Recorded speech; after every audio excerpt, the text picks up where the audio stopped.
The chapel bell tolled midnight as Lady Marguerite pressed her face against the cold stone of the tower window, her breath fogging the narrow opening. Below, in the torchlit courtyard, the last of the Crusader knights disappeared through the iron gates, their mail glinting like serpent scales in the flickering light. The heavy wooden doors groaned shut behind them, sealing the castle in darkness. Behind her, in the shadows of her chamber, the other women began to move. The rustle of heavy fabric, the clink of silver vessels, the whispered incantations in tongues older than Christ himself.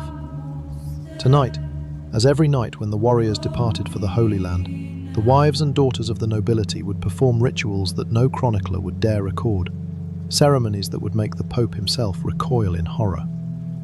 Marguerite's sister-in-law Eleanor emerged from the alcove carrying a basin of steaming water, its surface reflecting the candlelight like molten copper.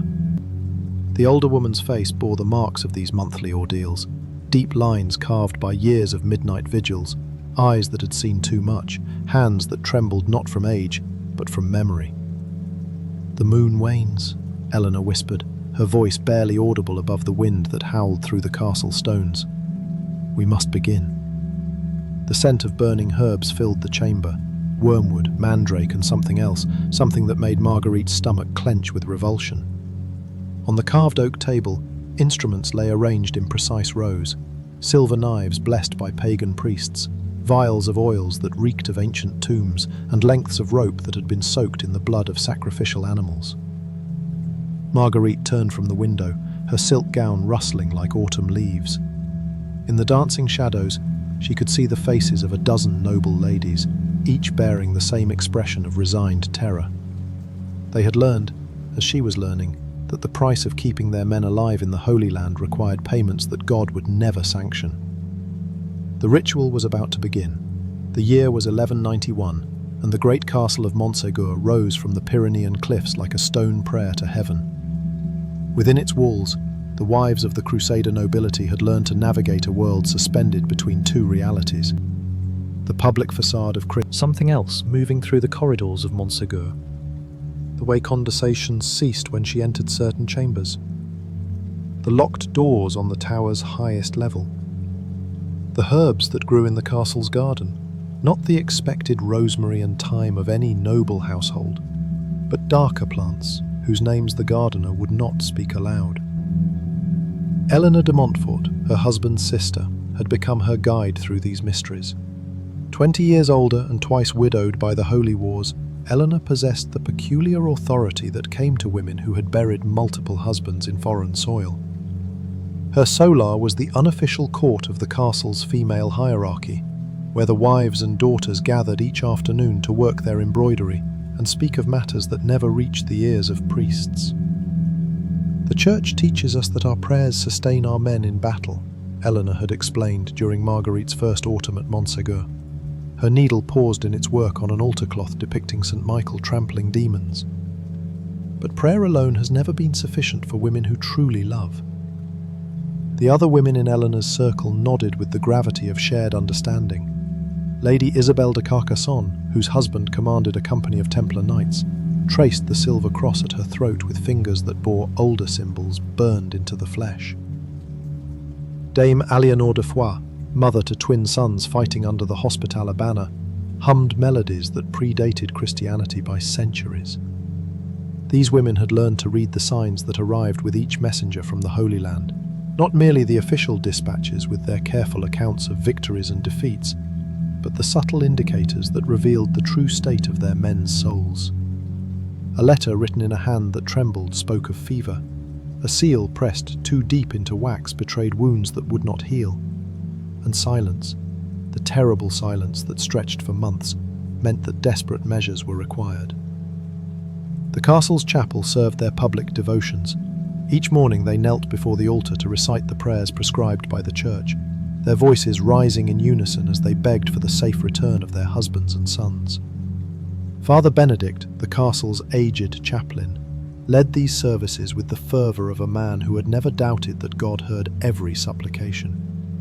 Yet even Father Benedict seemed to understand the limitations of Orthodox faith.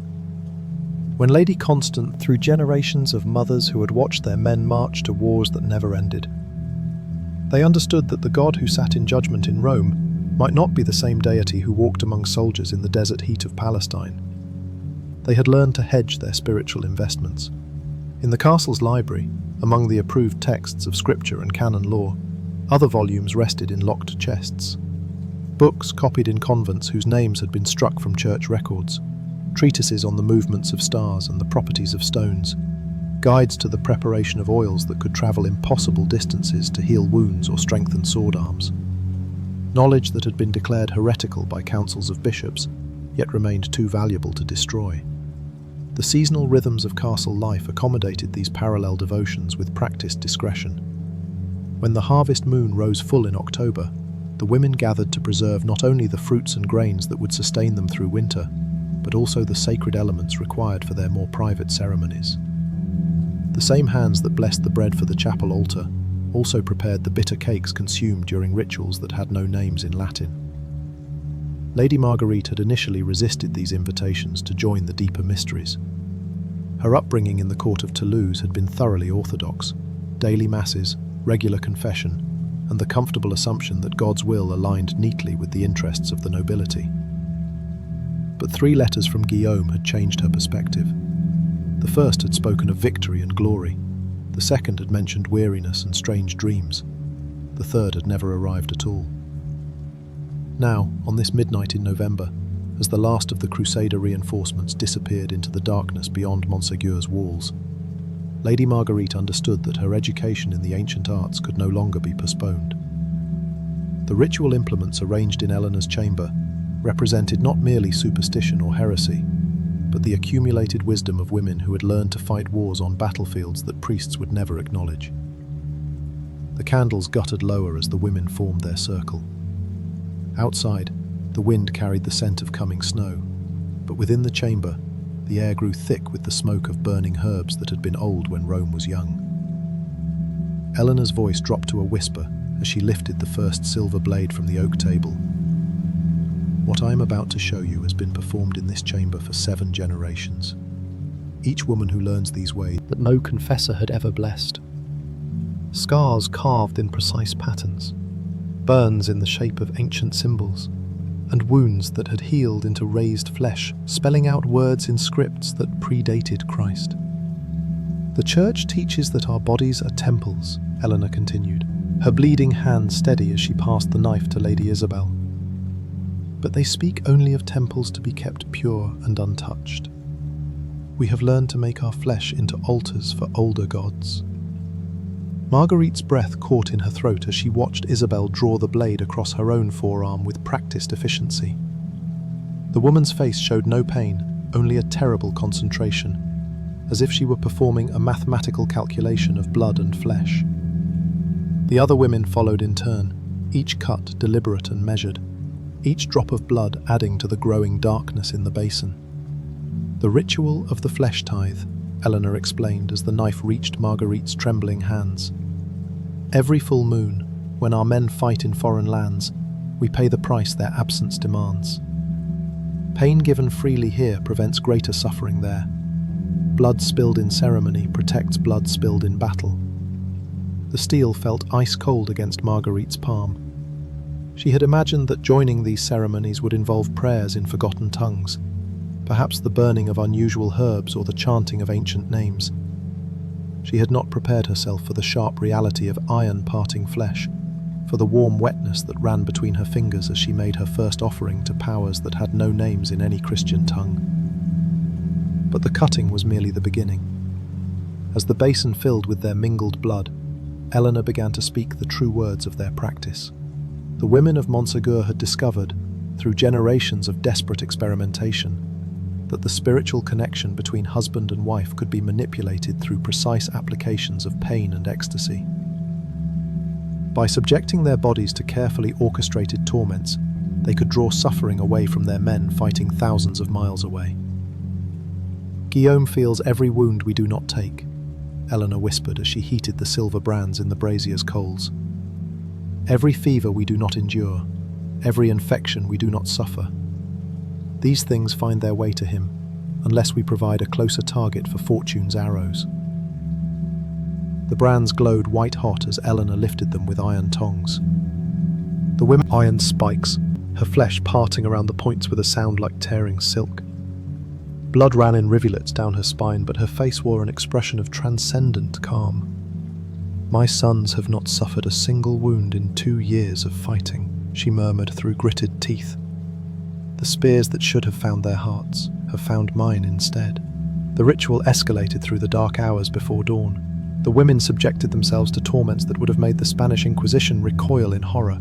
Needles driven beneath fingernails, joints twisted beyond their natural limits, skin flayed in careful patterns that matched the sacred geometries painted on the chamber walls.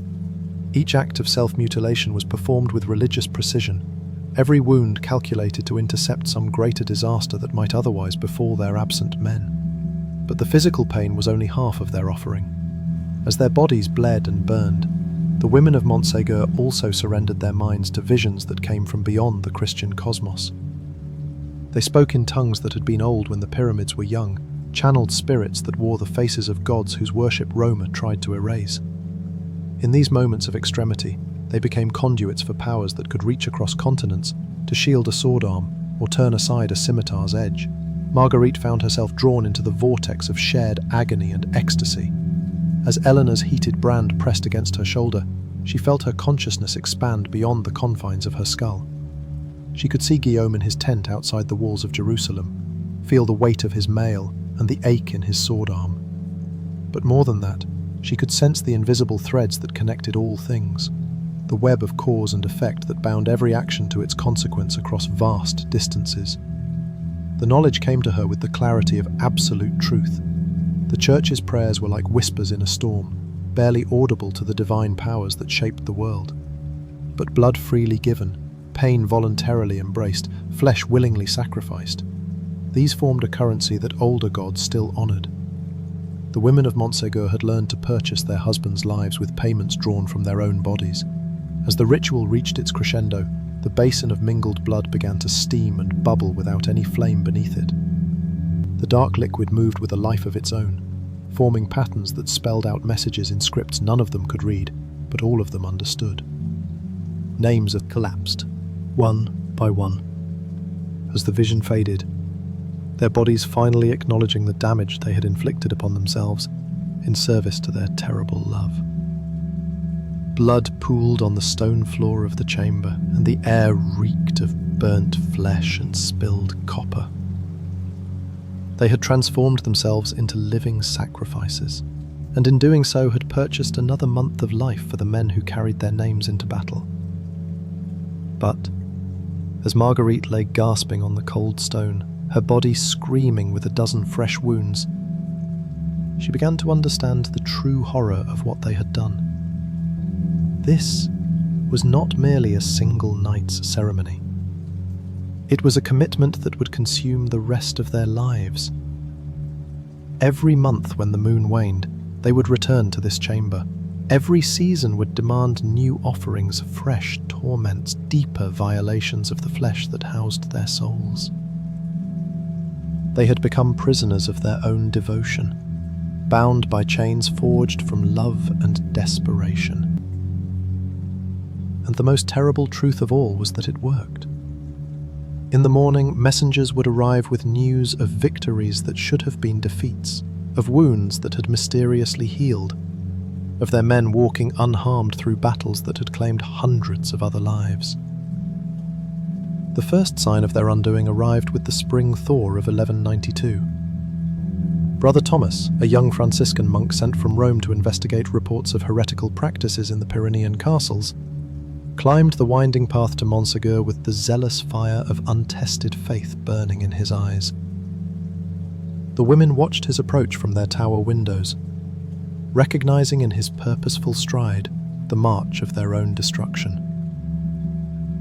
Eleanor stood at the narrow window of her chamber, her hands resting on the stone sill. The scars from months of ritual cutting formed a complex pattern across her palms, a map of suffering that had purchased her husband's life through 17 battles. "He carries the seal of Cardinal Innocent," she murmured, studying the approaching figure. "They have grown suspicious of our success." Indeed, their very effectiveness had become their betrayal. While other noble families received letters edged in black announcing the deaths of sons and husbands in the Holy Land, the women of Montagur had achieved an impossible record of survival. Every man who bore morning prayers stretched longer, his sermon examining every word and gesture for signs of corruption. His pale eyes seemed to catalogue each woman's movements, searching for evidence of the practices that Rome had sent him to uncover. The monthly rituals continued, but now they carried the additional terror of discovery. Each ceremony required elaborate precautions, servants bribed to silence, guards drugged into unconsciousness, and cleaning that removed every trace of blood from stone floors before dawn. The women moved through their daily devotions with the practiced ease of consummate actresses, their public piety masking the fresh wounds that still bled beneath their gowns. But Brother Thomas possessed the patience of an inquisitor and the instincts of a hunter. He began with the servants, offering coins and promises of salvation in exchange for information about their mistress's nocturnal activities. He questioned the castle's children, knowing that young tongues often revealed secrets that adult discretion would conceal. Most dangerous of all, he cultivated the trust of Father Benedict, the aged chaplain whose declining faculties had allowed him to ignore what his eyes had witnessed for years. The trap closed with devastating suddenness on the night of the June new moon. The women had gathered in Eleanor's chamber for what they believed would be another successful ritual. The silver knives lay arranged in their precise patterns, the herbal smoke filled the air, and the basin waited to receive their offerings of blood and pain. They had no warning that Brother Thomas crouched in the hidden passage behind the chamber's eastern wall, his ear pressed to the stones, recording every word of their forbidden ceremony. The moment Eleanor lifted the first blade, the chamber door burst open. Brother Thomas entered with a company of armed men borrowed from the neighbouring abbey, their torches casting dancing shadows that transformed the ritual space into a scene from hell itself. The women froze in their circle, naked and scarred, their bodies bearing the accumulated evidence of months of self-inflicted torment. "Behold the servants of Satan," Brother Thomas declared, his voice ringing with righteous triumph. "Here in this house of God, these daughters of Eve have made covenant with demons, offering their flesh as payment for unholy protection." The women did not deny his accusations. How could they? Their bodies spoke more eloquently than any testimony, every scar and burn mark providing evidence of practices that no Christian court could forgive. They stood in silence. "Lives of those we love." Brother Thomas smiled with the cold satisfaction of a theologian who had solved a particularly complex problem of doctrine. "And therein lies your greatest sin. You have usurped God's prerogative to distribute suffering and salvation according to His divine will. You have made yourselves into false goddesses, claiming the power to alter fate through the sacrifice of your corrupted flesh." The trials that followed were swift and merciless. The women of Montagur were condemned not merely as heretics, but as apostates who had consciously chosen damnation in service to powers that existed in opposition to Christ. Their noble births provided no protection.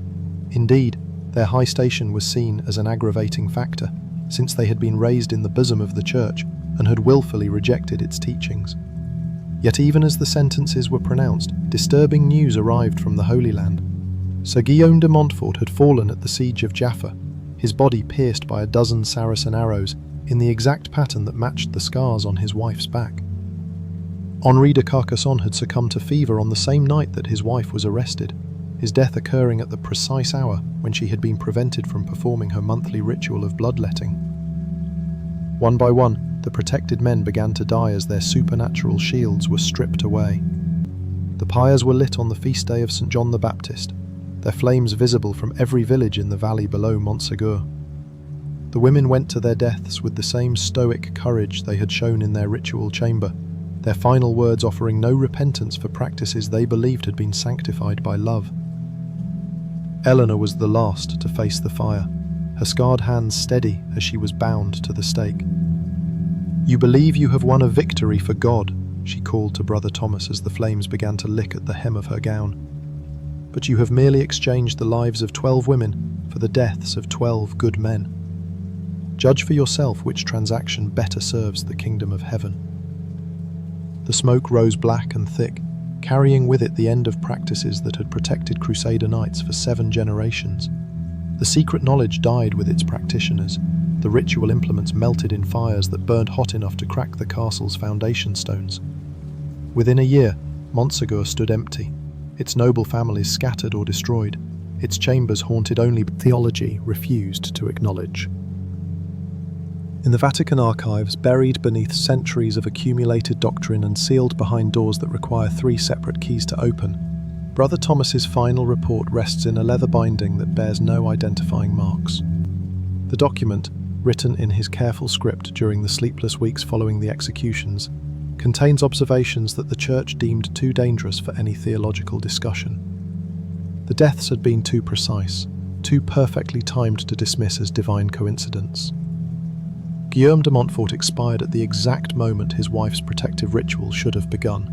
The arrow that pierced his heart struck with surgical accuracy through the one gap in his armour that corresponded to an old brandmark on Marguerite's breast. Henri de Carcassonne's fever broke not with recovery, but with death, on the anniversary of his wife's first blood offering. Brother Thomas had expected to find evidence of demonic intervention, signs that Satan had been claiming his payment for services rendered. Instead, he discovered something far more troubling. A spiritual mechanism that operated with the mechanical precision of a mill wheel, grinding human flesh into supernatural protection, according to laws that predated Christian revelation by millennia. The ritual implements, when examined before their destruction, bore inscriptions that matched no known script in the Church's vast libraries. The herbs burned in the ceremonies belonged to species that had supposedly been extinct since the time of the Caesars. Most disturbing of all, the geometric patterns carved into the women's flesh corresponded exactly to star charts, showing the positions of constellations that would not be visible in European skies for another 2 centuries. How had the women of Montagur acquired knowledge that appeared to originate from times and places beyond human experience? Their confessions, extracted under torture, revealed no teachers, no grimoires passed down through generations of witches, no contact with learned practitioners of forbidden arts. They claimed to have discovered their methods through pure desperation, mothers and wives experimenting with increasingly extreme measures until they found combinations of pain and ritual that produced measurable results. Yet the precision of their practices suggested centuries of refinement, as if they had somehow accessed a body of knowledge that existed independent of human transmission. The scars they bore matched patterns found in Roman catacombs and Egyptian tomb paintings with mathematical exactitude, emerged spontaneously whenever human love encountered the limitations of conventional prayer. Perhaps the women had not learned their rituals from any earthly source, but had instead rediscovered principles that were built into the fabric of reality itself. The implications of this possibility haunted his remaining years. If the Church had destroyed not heretics, but practitioners of natural law, then what did that suggest about the true nature of divine will? Had God intended for love to find these darker expressions, these payments in blood and flesh that could alter the course of distant events? Or had Thomas served as an instrument of divine mercy, preventing humanity from discovering powers that would ultimately lead to their damnation? The final pages of his secret report posed questions that have never been answered. In the months following the executions, similar practices were discovered in castle towers from Scotland to Sicily, always among the wives and mothers of men fighting in foreign wars. Each group claimed to have developed their methods independently, yet the rituals were identical in every detail. The Church moved swiftly to suppress these discoveries, but Thomas began to wonder if they were attempting to hold back an ocean with their bare hands. Most troubling of all was the evidence that suggested the practices had not been entirely eliminated. In the decades that followed, observant Church officials noted statistical anomalies that defied explanation. Certain noble families continued to show impossible survival rates in military campaigns, while their women displayed unexplained scars and exhibited behaviours that suggested ongoing involvement with forbidden knowledge. The rituals had gone underground, adapted to avoid detection, but had not disappeared. Somewhere in the hidden chambers of medieval castles, the The wives and daughters of warriors continued their monthly offerings to powers that Christian theology refused to acknowledge. They had learned to hide their practices better, to leave fewer traces, to present more convincing facades of orthodox devotion. But they had not stopped.